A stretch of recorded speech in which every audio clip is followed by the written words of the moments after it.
Bu mövsüm ilk dəfə Newcastle oyunda meydana çıxdı Avrokuboklarda.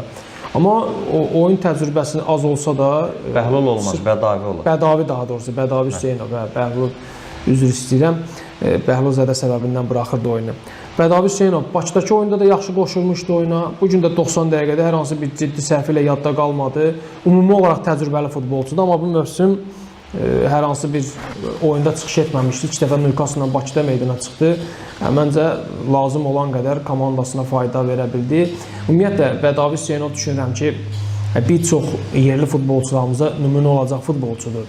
Yəni zaman-zaman baxırsan ki, kapitandır, böyük nüfuzu var, uzun müddətli Qarabağda çıxış edir.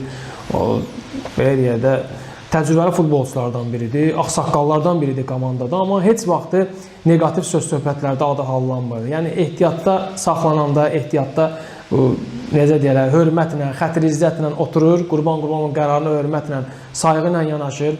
İstənilən halda, istənilən zamanda meydana buraxılmaq şansı gələndə meydana daxil olur, bütün gücü ilə meydanda mübarizəsini aparır.